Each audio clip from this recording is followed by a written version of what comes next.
Λοιπόν, πάμε να κάνουμε την πρώτη μας σύνδεση. Πάμε. Έχουμε τον γνωστό ορθοπαιδικό, τον Τάσο Δελιγιώργη, τον επιστημονικό μας σύμβουλο, ο οποίος μας τιμά με την παρουσία του. Τάσο μου, καλό απόγευμα. Καλό απόγευμα. Καλησπέρα, καλό απόγευμα. Τι κάνετε? Συζητάμε εδώ και 3-4 ημέρες τον σοβαρό τραυματισμό του Μούσα Ουαγκέ, που όπως θα είδες και εσύ, γιατρέ, έπεσε με δύναμη προκειμένου να αποσοβήσει ένα γκολ πάνω στο δοκάρι και έπαθε τη ζημιά στο γόνατο. Και το πρώτο που θέλω να σε ρωτήσουμε είναι αν υπάρχει χειρότερη ζημιά για έναν ποδοσφαιριστή από σοβαρό τραυματισμό στο γόνατο, όπως μαθαίνουμε ότι είναι αυτός που έπαθε ο ποδοσφαιριστής του ΠΑΟΚ. Ναι, όχι, είναι αλήθεια ότι είναι πάρα πολύ σοβαρή ζημιά.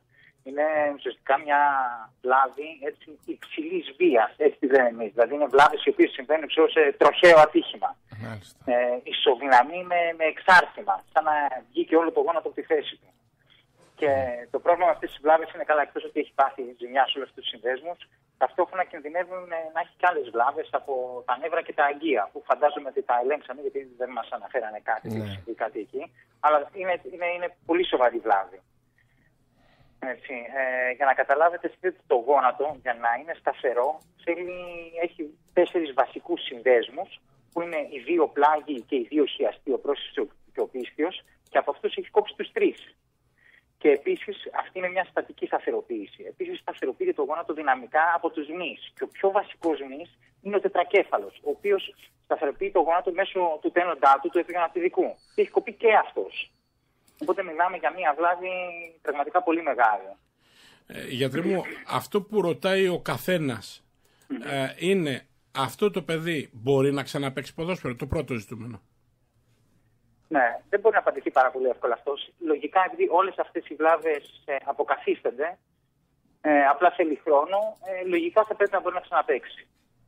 Έτσι, απλά υποθέτω ότι αυτό θα πρέπει να τον πάρει τουλάχιστον 1 χρόνο. Έχω δει βέβαια και άλλους αθλητές να επανέρχονται πολύ πιο γρήγορα με σοβαρές βλάβες, αν και τόσο σοβαροί ίσως δεν έχω δει, αλλά με σοβαρές βλάβες, γιατί πέφτουν όλοι πάνω τους, υπάρχει ένα πολύ καλό team αποκατάστασης, οπότε βιάζονται πολύ ούτως ή άλλως οι ίδιοι και μπορεί κάπως να επανέλθουν και πιο γρήγορα. Αλλά η λογική λέει ότι θέλει γύρω στον 1 χρόνο. Μάλιστα.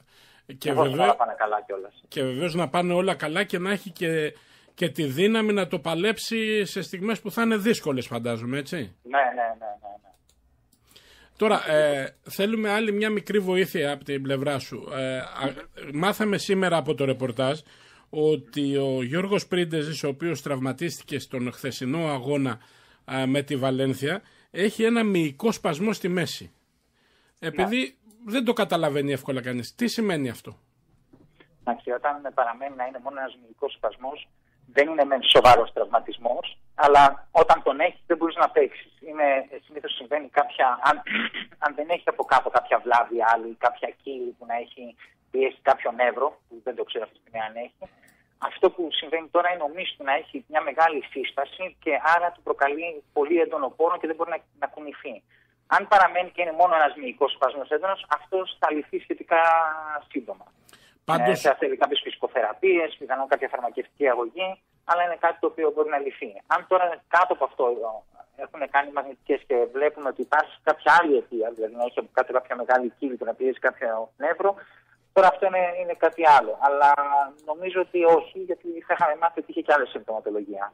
Πάντως, σε κάθε περίπτωση φαντάζομαι ότι δεν πρόκειται να παίξει αύριο, έτσι. Όχι. Τουλάχιστον το θεωρώ πάρα πολύ δύσκολο. Μάλιστα. Ωραία. Γιατρέ μου, να σε ευχαριστήσουμε. Θα είμαστε διαρκώς μαζί όποτε... Βεβαίως θα ευχόμασταν να μην βγαίνει συχνά για να μην έχουμε τραυματισμούς. Αλλά είναι μέσα στη λογική του αθλητισμού, οπότε θα χρειαζόμαστε πάντα τις πολύτιμες γνώσεις σου. Ευχαριστούμε πολύ, γιατρέ, να είσαι καλά. Εγώ ευχαριστώ.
Λοιπόν, πάμε να κάνουμε την πρώτη μας σύνδεση. Πάμε. Έχουμε τον γνωστό ορθοπαιδικό, τον Τάσο Δελιγιώργη, τον επιστημονικό μας σύμβουλο, ο οποίος μας τιμά με την παρουσία του.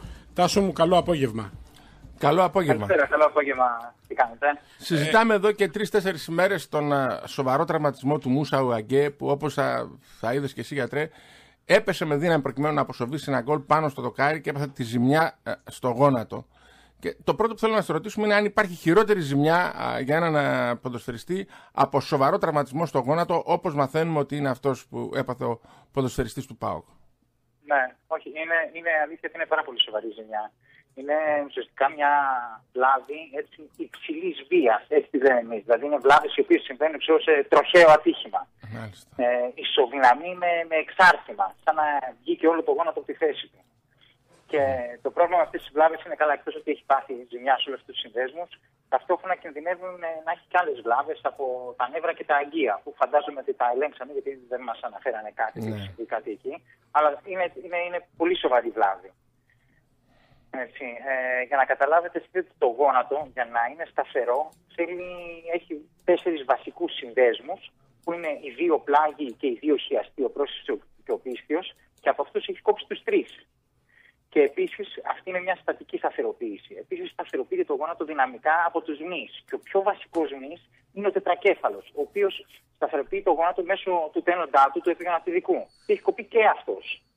Οπότε μιλάμε για μια βλάβη πραγματικά πολύ μεγάλη. Γιατρέ μου, αυτό που ρωτάει ο καθένας είναι, αυτό το παιδί μπορεί να ξαναπαίξει ποδόσφαιρο, το πρώτο ζητούμενο. Ναι, δεν μπορεί να απαντηθεί πάρα πολύ εύκολα αυτό. Λογικά, επειδή όλες αυτές οι βλάβες αποκαθίστανται, απλά θέλει χρόνο, λογικά θα πρέπει να μπορεί να ξαναπαίξει. Έτσι, απλά υποθέτω ότι αυτό θα πρέπει να τον πάρει τουλάχιστον 1 χρόνο. Έχω δει βέβαια και άλλους αθλητές να επανέρχονται πολύ πιο γρήγορα με σοβαρές βλάβες, αν και τόσο σοβαροί ίσως δεν έχω δει, αλλά με σοβαρές βλάβες, γιατί πέφτουν όλοι πάνω τους, υπάρχει ένα πολύ καλό τίμα αποκατάστασης, οπότε βιάζονται πολύ ούτως ή άλλως οι ίδιοι και μπορεί κάπως να επανέλθουν και πιο γρήγορα. Αλλά η λογική λέει ότι θέλει γύρω στον 1 χρόνο. Μάλιστα. Και βεβαίως να πάνε όλα καλά και να έχει και τη δύναμη να το παλέψει σε στιγμές που θα είναι δύσκολες, φαντάζομαι, έτσι. Ναι.